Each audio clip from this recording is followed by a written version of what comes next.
Hi yours, welcome to our channel. ప్రస్తుతం మనతో పాటు ఇమ్మంది రామారావు గారు, పొలిటికల్ అనలిస్ట్ ఉన్నారు. ఒకసారి వారితో మాట్లాడదాం. సార్ నమస్కారం. సార్ నమస్తే బాబు.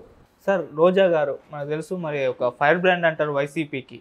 అయితే ఇప్పుడు వైసీపీ ఓటమి తర్వాత అతను వేరే పార్టీలోకి చేరాలని ప్రయత్నిస్తున్నారు. కాకపోతే ఏ పార్టీ కూడా ఆమెను చేర్చుకోవడానికి ఇంట్రెస్ట్ చూపించడం లేదు అని అంటున్నారు. సార్, ఈవెన్ జనసేన పార్టీలోకి చేరుతారన్నా కూడా అసలు అద్దు బాబోయ్ అన్నారని వార్తలు అయితే రావడం చూస్తున్నాం. సార్, మరి నిజంగా వేరే పార్టీలోకి చేరడానికి ప్రయత్నిస్తున్నారా? మరి పార్టీలు ఎందుకు సుముఖంగా లేవు ఆమెను చేర్చుకోవడానికి? మరి మీ ఒపీనియన్ ఏంటి సార్ దీనిపైన? నేను ఎప్పుడో చెప్పానండి, నెక్స్ట్ తిరిగి ఆవిడ ఏదైనా పార్టీలో చేరుతుందంటే టీడీపీలోనే చేరుతుంది.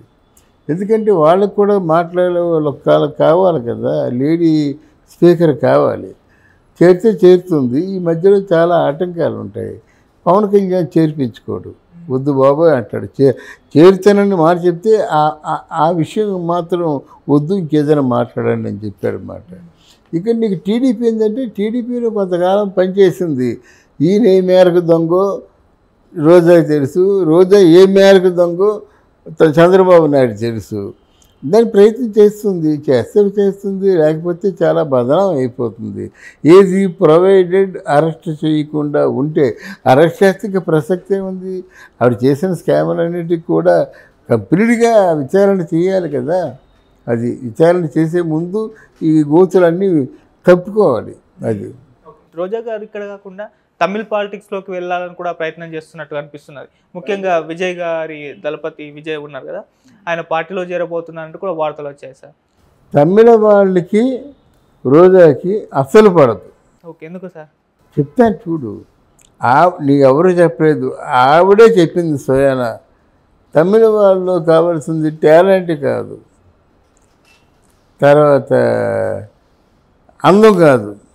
అందం ఒక రవ్వంతుంటే సరిపోతుంది. టైంలో మనలాగా అతులోకి సుందరులాగా ఉండవలసిన అవసరం లేదు.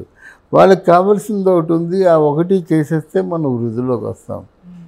ఇక్కడికి పట్టింపులు ఎక్కువ, కమిట్మెంట్లు ఎక్కువ, బాండింగ్లు ఎక్కువ. అది కరెక్టే. ప్రొడక్షన్ మేనేజర్ దగ్గర నుంచి ప్రొడ్యూసర్ వరకు వాళ్ళకి ఏదో కమిట్మెంట్లు కావాలి, ఇన్క్లూడింగ్ కెమెరామ్యాన్. అట్లా ఎవరు బాగా సినిమా పక్కా సినిమా అంటే ఉంటుంది కానండి, ఇలా బయట ఏదో ఎమ్మెల్యేలు మంత్రులు అయిన తర్వాత మళ్ళీ సినిమాలకి ఎవరు రాలేదు. ఆవిడకి ఇంకొక రకమైన టార్చర్ ఉంటుంది. ఇప్పుడు ఓ మంత్రిగా ఉండి సినిమాల్లో చేస్తుందంటే ఆవిడని ఎలాగైనా ఎన్ని వందల కోట్లు ఇచ్చినా పడగొట్టాలి. సినిమా నటిగా ఉంటుండగానే కబుర్లు చెప్పాలి, ఒక రోజంతా ఎంజాయ్ చేయాలని ఉంటుంది. ఎంజాయ్మెంట్ అంటే తప్పుగా అర్థం చేసుకోవడం కాదు. ఏ బీచ్ ఒడిన కూర్చొని 2 బిస్కెట్లు కాఫీ తాగుతూ అది కూడా మనసుకు ఉత్సాహమే కదా, అలాగుంటుంది. కనుక ఇవన్నీ ఇవన్నీ విషయాలు తెలిసినటువంటి నటి కనుక అక్కడ ఈ ఆర్టిస్టుల మాటలు ఏవి సాగవు. హీరో మాటలు సాగుతాయి, ప్రొడ్యూసర్ మాటలు సాగుతాయి, లేకపోతే ఫైనాన్షియల్ మాటలు సాగుతాయి, కొన్ని చోట్ల కెమెరామెన్ మాటలు సాగుతాయి. ఇలా ఉంటుంది. కానీ వీళ్ళ మాటలు, ఆర్టిస్టుల మాటలు మాత్రం సాగు. సార్, ఇప్పుడు మరి రోజా గారు మరి పొలిటికల్ ఫ్యూచర్ ఏంటి అంటారు? సార్, ఫ్యూచర్ నాశనం అయిపోయినట్టు అండి. మళ్ళీ వైసీపీ నుంచి పోటీ చేసి గెలిచే అసలు వైసీపీ అంతవరకు ఉండాలి కదండి. మళ్ళీ వైసీపీ 29 వరకు ఉండాలి కదా.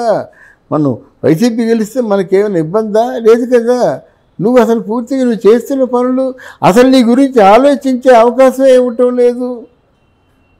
చూడరా ఎలా ఉండేవాడు జగన్మోహన్ రెడ్డి, ఎలాగ అయిపోయాడు పాపం అని నీ గురించి ఆలోచించి సింపథైజ్ చేసే అవకాశం ఇవ్వాలి కదా. పేటరేకపోతున్నావు, అటు జంతర్ మంతర్కి వెళ్ళిపోతున్నావు, ఇటేమో డీకే శివకుమారు కాంగ్రెస్ పార్టీలో కలిసిపోతానని కొంతసేపు పట్టావు, కలగాపులగం చేసేసి అందరికి కూడా కన్ఫ్యూజ్ చేసేస్తున్నావు. మళ్ళీ వచ్చే ఎలక్షన్స్ వరకు ఉండొద్దు. జగన్మోహన్ రెడ్డిని అరెస్ట్ చేయకపోతే వీళ్ళు ఊరికే ప్రశ్నార్థకం అవుతుందండి. పవన్ కళ్యాణ్ చంద్రబాబు నాయుడు ఎందుకలా వాగ్దానాలు చేశావు, ఎందుకలా ఛాలెంజ్లు చేశావు, నిన్ను నీ పిల్లల్ని తిరుగుతుంటే నువ్వేం చేసావు, ఏం పీకేమంటారు ప్రజలు. కనుక వాళ్ళు చాలా జాగ్రత్తగా ఉండి ఆవిడని ఉంచవలసిన చోట ఉంటే బాగుంటుంది. కానీ వీళ్ళు ఏమైనా తగ్గారంటే వైసీపీ వారు పూర్తి గొడ్డలతో వస్తారు, నడి రోడ్డు మీద వస్తారు. ఇంకో విషయం చెప్తున్నాను చూడండి, ఇంతవరకు ఏ రాజకీయ పార్టీ కూడా సృష్టించినటువంటి గలాఫాన్ని సృష్టిస్తారు. మీరు సరైన శిక్ష చేయకపోయినట్టయితే పట్ట పగలు మెట్ట మధ్యాహ్నం నడి రోడ్డు మీద నరికేస్తారన్నమాట. ఇవాళ చూశాను దోపిడీ ఎలా ఉంటుందంటే బయట కార్లు పెట్టారండి అందరూ. ఒక 20 కార్లు ఉన్నాయి.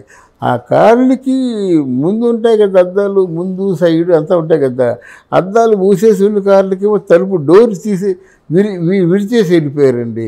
దేనికోసం? ఆ తాగుడు, ఆ గంజాయి ఇదంతా ఉండబట్టి కదా, ఆ విచక్షణ లేకపోబట్టి కదా పని చేయటం లేదు. ఎలాగా గంజాయిని కనిపెట్టినటువంటి ఎవరు జగన్మోహన్ రెడ్డి హాయిగా తాపిస్తాడు, ఎన్ని మర్డర్లు కావాలంటే అన్ని మర్డర్లు చేయిస్తాడు. ఆయన పనే అది కదా. రేపు పొద్దున్న బయట ఎవరు నడవలేరండి, అంత ప్రతీకారం బాబోయ్ అని చెప్పేసి అనిపించుకోవాలన్నమాట. డెఫినెట్గా మాత్రం చాలా రక్తపాతం జరుగుతుంది. ఈ వంగలపూడి అనిత కూడా మాటల వ్యక్తే కానీ పని చేసే వ్యక్తి ఎలా కనబడటం లేదు. ఆవిడ పని చేయడానికి ఏమిటి అభ్యంతరం చెప్పాలి. అరే బాబు వీళ్ళందరినీ ఎప్పుడో మూసిద్దంటారా, నాకు ఈ అభ్యంతరాలు ఉన్నాయి, లేకపోతే క్రిమినల్స్ని ఎందుకు అలా ఉంచాలని చెప్పాలి. అది చెప్పదు, ఇది చెప్పదు. 50 రోజులు అయిపోయి. అందువల్ల ఆయన ఇప్పుడు పొలిటికల్గా ఆయన ఒక అడుగు పైనే ఉన్నాడు. ఎందుకంటే ఆయన ఏదో గెలిచినట్టు, కూటమేదో తప్పులు చేసి ఓడిపోయినట్టు, కూటమిని మేము బతకనమ్మన్నట్టు ఆయన మాట్లాడుతున్నాడు. ఈ కూటమిలో ఎవరు మాట్లాడలేదు కదా. ఆయన అంత ఫోర్స్గా ఉన్నటువంటి పవన్ కళ్యాణ్కి ఇప్పుడు శాంతిదూత జ్ఞాపకం వచ్చాడనమాట. శాంతమూర్తి రాముడు జ్ఞాపకం వచ్చాడు, గౌతమ్ బుద్ధుని జ్ఞాపకం వచ్చాడు. నీలో గౌతమ్ బుద్ధుని రాముడిని చూసి ఓటు వేయలేదు. నీ తాలూకు వేగం, నీ తాలూకు చైతన్యం, నీ తాలూకు ఆ విప్లవాగ్ని నీకు అలాగే చల్లారికంటే ఉంటుంది. ఈ విప్లవంలో స్వార్థపరులు అందరూ దహించిపోతారు అనే ఉద్దేశంతో ఓట్లేశారు. ఏదైనా చేశారా మీరు? తిమ్మింగిలాలు ఉన్నాయండి ఇక్కడ, తప్పులు చేసిన తిమ్మింగిలాలు ఉన్నాయి. మీరు ఎప్పుడు ఆలోచిస్తారు? ఏమిటి శాంతి శాంతి శాంతి? ఎంతకాలం శాంతి? ఆ శాంతి విజయసాయిరెడ్డి సీరియల్ లాగా ఎంతకాలం అండి శాంతి? మీ చేతకైతే వదిలేయండి, ఇంకెవరు వస్తారు. అదే నాకు కొంచెం అది అనీజీగానే అనిపించింది అన్నమాట. అంటే ఇప్పుడు రోజాకి పొలిటికల్ ఫ్యూచర్ లేదు, వైసీపీకి లేదు అన్న ఒపీనియన్లో మీరు ఉన్నారంట సార్? జగన్మోహన్ రెడ్డికి పొలిటికల్ ఫ్యూచర్ లేదండి ఒకటి. తర్వాత ఇప్పుడు మోడీ ప్లాన్ ఏంటంటే కంప్లీట్గా స్ట్రెంథెన్ అయిపోతాడు ఆయన. మళ్ళీ ఇప్పుడు వచ్చాడు కానీ రాహుల్ గాంధీ మళ్ళీ ఇన్ని సీట్లు గెలుచుకోలేడు. వాళ్ళ తాలూకు టర్మ్లో హయ్యెస్ట్ రికార్డ్ ఏదంటే ఇప్పుడే 24. కనుక నెక్స్ట్ మోడీ ఏం చేస్తారంటే డెఫినెట్గా ఆయన్ని బలగాన్ని పడగొడతాడు. అంటే మళ్ళీ వచ్చిన ప్రమాదం ఎలాంటి ప్రమాదం రాకూడదు అన్నమాట. తర్వాత మళ్ళీ నేను అనుకుంటున్నాను అమిత్ షా అవుతాడా, లేకపోతే రాజ్నాథ్ లేకపోయినట్టు ఎవరండి నితీష్ గడ్కరియా ఎవరో అవుతారు అన్నమాట. 3 సార్లు అయిన తర్వాత 4వసారి అవ్వడైనా మరి 4వసారి 5వసారి అయినటువంటి సందర్భాలు ఉన్నాయి జవహర్లాల్ నెహ్రూకి.